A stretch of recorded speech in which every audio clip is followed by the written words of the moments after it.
Warning: the sound effects used in the duration of the episode may cause feelings of anxiety or stress. Please be cautious while driving, as some loud sounds may startle you.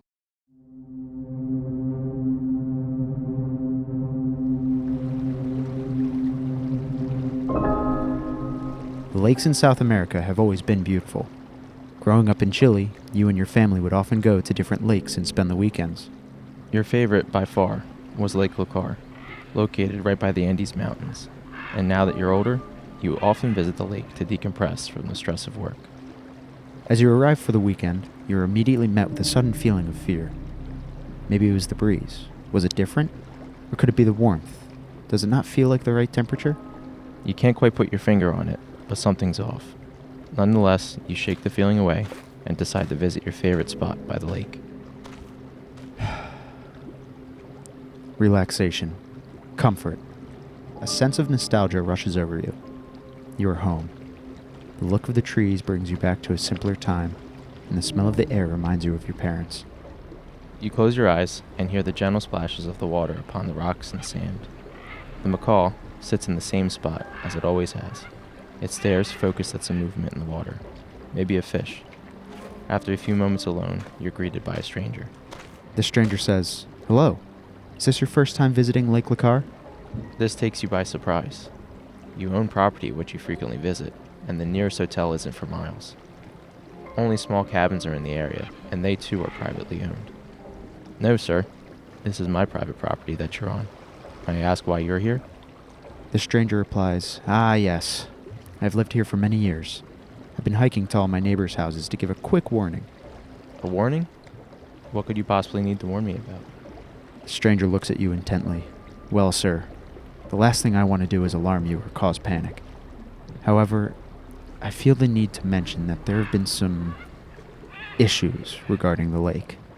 You quickly remark, "That's an extremely vague warning. What issues?" "Well, the others. They don't believe me. So maybe you will." You can feel your heart rate slowly increase as your pulse begins bounding in fear. Yet still you ask the stranger, what don't the others believe?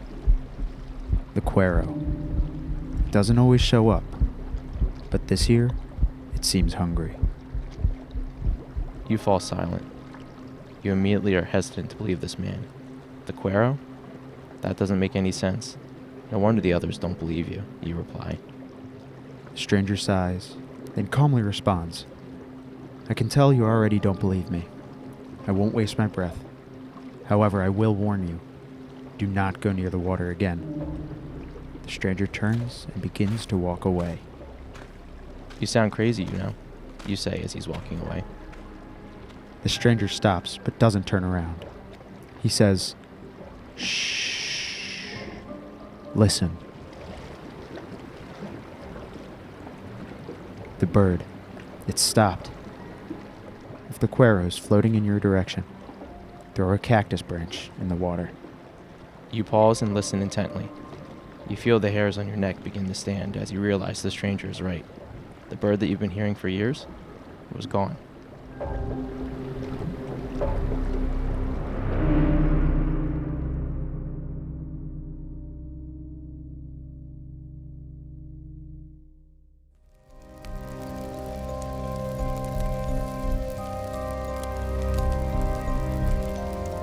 Welcome to Campfire Stories, a world of all things legendary and mythical, putting you, the listener, at the center. Each week, your host, Brady Montag and Joshua Cummings, make it their mission to tell you a story you haven't heard before.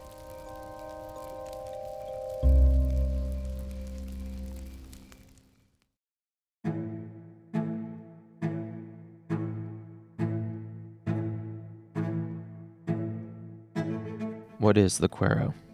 Native to South America, this living cowhide is an evil predator that haunts the waters of Lake Lucar.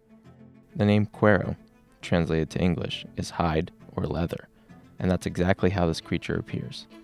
This monstrous creature is often mistaken for the hide of a cow, sheep, or goat floating on the surface of the water. However, those who know what it is keep their distance. This monster has a hunger for all things living that it comes in contact with. But how? How does something that looks like lifeless skin kill living creatures? Well, the edges and fringes along the skin are littered with razor-sharp claws that wrap around and constrict its victims.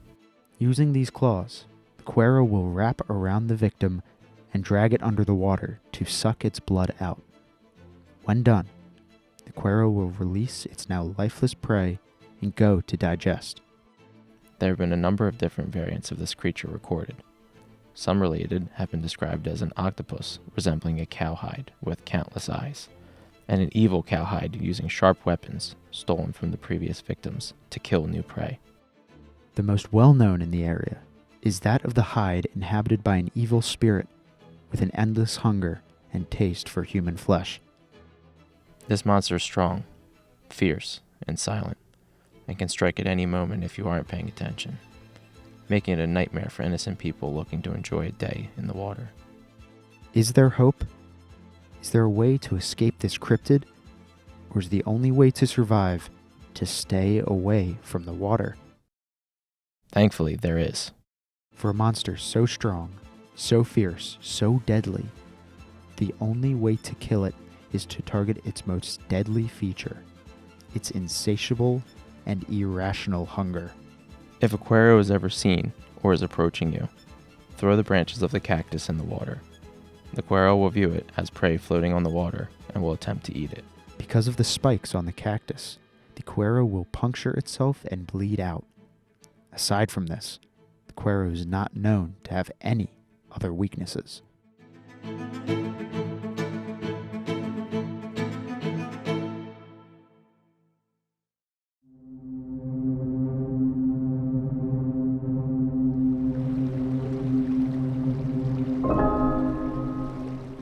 The Cuero, the information that the stranger told you, is stuck in your mind, playing on repeat with no remedy. Is he crazy? There's no way to tell for sure, but that bird that you were so fond of is now gone. Where could it be, you think to yourself?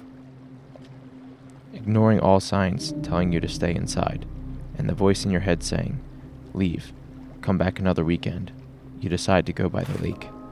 You need to find that bird and prove that the stranger is crazy. You're making your way to the lake when the stranger's voice echoes in your head. The Cuero's floating in your direction. Throw a cactus branch in the water. I can't believe I'm doing this, you say to yourself as you grab 2 cactus branches, one in hand and a smaller one in your pocket. The walk isn't far, but this time every step feels like a mile, and every minute an hour. As you get closer, your breathing gets heavier. At the shoreline, you stand there without movement. The moon, now reflecting off of the water. How could something this beautiful be home to a creature so vile? You aren't sure how much time has passed. You haven't heard or seen a thing. So you decide to take a step in the water, bringing the cactus branches with you.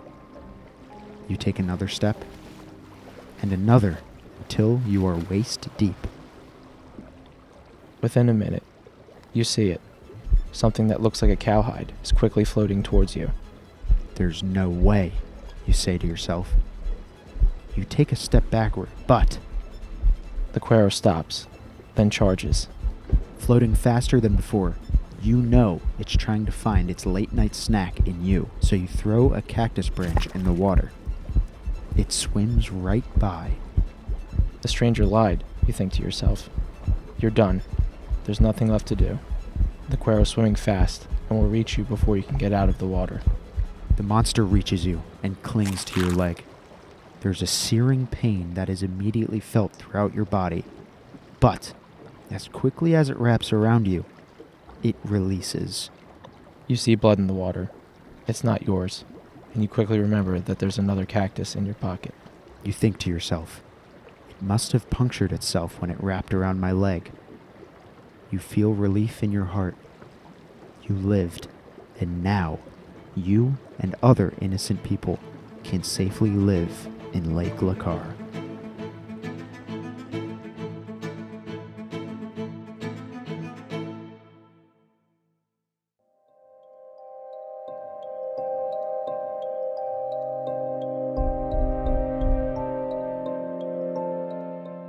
Thank you for listening to this episode of Campfire Stories. This episode was produced and edited by Joshua Cummings and written by your hosts, Brady Montag and Joshua Cummings.